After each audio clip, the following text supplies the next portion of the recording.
no haber actuado en caso de una presunta narcoelección. Con elecciones a los 18 años, 81, perdón. Es decir, a nuestros representantes de casilla en Yucatán no los sacaban a punta de... Simplemente les sugerían que se fueran con 25 golpeadores en la espalda, ¿no?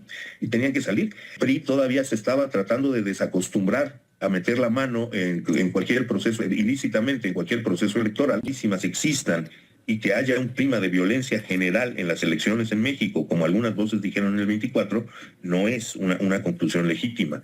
Es decir, sí hay expresiones de violencia absolutamente inaceptables, intolerables, aunque se tratara de una sola.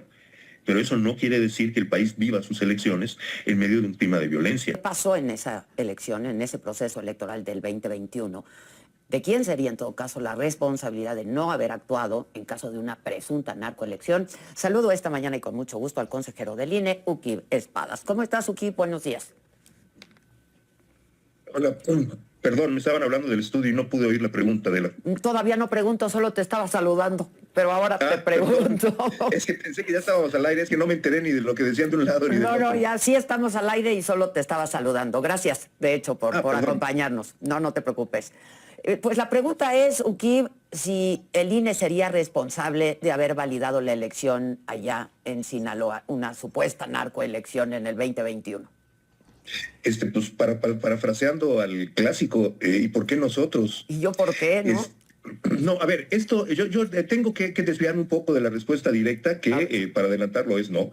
El INE no tuvo responsabilidad en eso, pero yo sí necesito hacer un paréntesis importante sobre las limitaciones de la actuación de las autoridades electorales, de los tribunales y de los partidos políticos. A ver, cuando uno ve o tiene un testimonio de, por ejemplo, el asalto a una casilla electoral, evidentemente el sentido común nos dice que en esa elección hubo irregularidades graves y que la elección no debería subsistir. Ok. Sí, te escuchamos, Uquib.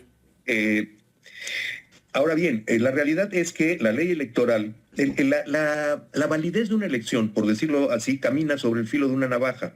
Es decir, por un lado, la ley tiene que prever que los actos irregulares puedan ser denunciados y puedan llevar a la nulidad de una elección. Pero por el otro lado, la ley también prevé que para que esto se pueda llegar a la nulidad de una elección, se tienen que acreditar cosas como que esos actos irregulares tuvieron un efecto determinante, es el término que se usa en la elección. Esto es un problema. A ver, es verdad que si se estableciera que bajo cualquier denuncia o con la acreditación de cualquier mínimo de irregularidades una elección se anulara, esto podría llevar a que actores políticos buscaran anular la elección, una elección que van a perder, generando irregularidades marginales. Es decir, el problema es que de un lado está la posibilidad de estar avalando fraude, del otro lado está la posibilidad de hacer demasiado frágiles las elecciones.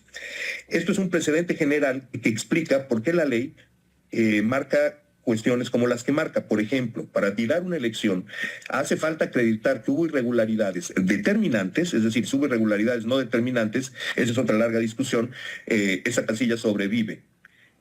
Ojo, las elecciones no se anulan en su conjunto, se van anulando casilla por casilla. Y cuando hay un 20% de casillas en irregularidades graves, es cuando, determinantes, es cuando una elección se anula. Esto representa problemas muy serios. Primero, probar la existencia de irregularidades en una casilla es una cosa muy difícil, especialmente cuando se llega a extremos como los que se están narrando ahora. Es decir, 3 sujetos entran a la casilla, sacan a los representantes de los partidos políticos. ¿Cómo pueden los afectados después acreditar judicialmente ese hecho? Que eso ocurrió. Y eso ocurre en cualquier elección. Estoy poniendo un caso extremo, pero eso ocurre desde que yo participo en elecciones a los 18 años, 81, perdón. Es decir, a nuestros representantes de casilla en Yucatán no los sacaban a punta de... Les sugerían que se fueran con 25 golpeadores en la espalda, ¿no? Y tenían que salir. Incluso a veces teníamos fotografías. Yo personalmente tomé fotografías de funcionarios de casilla rellenando boletas. Y en ese entonces las fotografías ni siquiera eran admisibles en una querella electoral, no había un poder judicial. Pero bueno, hay cosas de esos que permanecen. Es decir, en realidad es muy difícil probar ciertos hechos en una casilla, Si observamos, la mayor parte de las nulidades de elecciones no se generan por la acreditación de actos de esa naturaleza, sino por cuestiones que puedan dejar huella en documentos, que se cambió la casilla de lugar, que se abrió antes de la hora que se debe abrir, cosas por el estilo. Inconsistencias numéricas en el cómputo de las boletas. Cosas así son las que logran en nuestro sistema judicial demostrar que hubo fraude en una elección. Y eso es un problema para la autoridad. Ahora bien, dicho esto, es decir, que las posibilidades de acreditar fraude que realmente exista son limitadas, especialmente cuando se vinculan a hechos que no dejan huella documental, como la expulsión de representantes de casilla. Más allá de eso, las facultades para actuar frente a esto de la autoridad electoral son muy limitadas. A ver, el INE, en el caso de la elección de gobernador de Sinaloa, no tiene ninguna facultad. Ninguna. Bueno, a ver, la única obligación que tenía es que cuando recibiera denuncias de hechos vinculados a la elección que pudieran constituir delitos, presentar la denuncia correspondiente ante la Fiscalía Especializada de Delitos Electorales, y eso se hizo. Pero el INE no podía decir, acá tenemos evidencia de violencia en 23 casillas, y entonces declaramos que es nula la elección de gobernador. El INE no puede hacer eso. Y por otro lado, está bien que no lo pueda hacer, tiene que haber un proceso judicial para lograr la nulidad.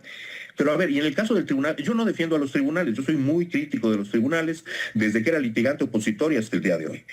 Pero el tribunal tampoco puede anular una elección por... a ver, el tribunal, para anular una elección, el tribunal en casos como esos tendría que tener evidencia de que hubo fraude en el 20% de las casillas del Estado, o que hubo un clima de violencia generalizada que vició la autenticidad de la elección, otra vez, de manera generalizada en todo el Estado. Yeah. La realidad es que nosotros no vimos ni a Culiacán ni a Mazatlán tomados por gente. Es decir, el tribunal tampoco la tiene fácil. Me parece a mí que esto tiene que ser parte de una reforma electoral en donde efectivamente se amplíen las posibilidades de acreditar irregularidades, que números menores de irregularidades puedan resultar en la nulidad de una elección. Pero otra vez, y esto es tan difícil de hacer entender, la autoridad no puede actuar por encima de la ley, le guste o no la ley. Y te meto de contrabando un comentario. Sí me lo parece. Me parece que hay allá derechos muy importantes en conflicto y que la sobrevivencia a toda costa de una elección es lo que ha prevalecido en el sistema electoral. Y para decirlo con toda claridad, esto viene de los tiempos en que el PRI todavía se estaba tratando de desacostumbrar a meter la mano en cualquier proceso, ilícitamente en cualquier proceso electoral, y entonces las leyes iban recortando el margen de las posibilidades de hacer fraude sin terminar de bloquearlo. Esto fue una negociación muy vieja, política, que se tradujo en leyes del régimen de partido de Estado. No estamos hablando de una novedad.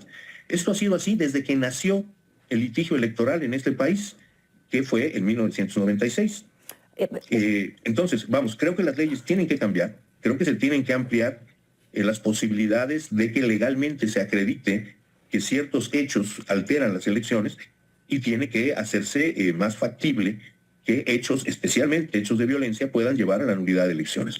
Pero por lo pronto las autoridades electorales estamos sujetas a los márgenes, digamos, de cierta permisividad que la ley y la jurisprudencia dan. Y en la permisividad no estoy pensando estrictamente solamente en casos de violencia, porque hay otro tipo de mecanismos que se han utilizado históricamente en este país para alterar elecciones, sí, claro, y que, también ya prácticamente están nulificados, pero que pueden renacer y que están siendo parte de los mismos criterios. Entonces, en síntesis, sí, es gravísimo que haya hechos de violencia en una elección, que estos hechos de violencia puedan llegar a alterar su resultado. No afirmo de ninguna manera que esto haya sido el caso en Sinaloa en 2021, no afirmo eso, no tengo los elementos para afirmarlo, ni como funcionario ni como ciudadano, además de... Okay. Porque... Yo recuerdo que recibimos... A ver, perdón. No, porque nosotros, por ejemplo, recordamos algunos casos como el de Ahome, ¿no? Por ejemplo, en Sinaloa. ¿Qué recuerdas tú de esa elección en particular? A ver, yo recuerdo, primero era una elección nacional, de forma tal que teníamos denuncias de todo tamaño, de muchas zonas del país. Sí recuerdo con gran preocupación que había denuncias de acciones violentas. En algún caso renunciaron a todos los candidatos menos uno, representantes de casilla que bajo amenaza abandonaban casillas. Recibimos informes de esta naturaleza. Pero hay que decirlo también, en un universo en aquel momento fueron, me parece, 165,000 casillas. Cuando reportan que en un 100 de casillas hay problemas de este tipo, hombre, por supuesto que es preocupante. La violencia en una elección siempre es preocupante, independientemente de su magnitud. Pero para efectos del conjunto de la elección, poder concluir que de estas docenas de casillas de las que recibimos denuncias, para poder concluir que de esa adulteración en docenas de casillas podíamos estar enfrentando una elección viciada en su conjunto a nivel de un estado o de un municipio grande, no, nunca llegamos a esa conclusión. Ya. En Ahora, todo caso, los elementos de denuncia que tuvimos a la vista nunca ilustraron sobre un escenario que pudiera ser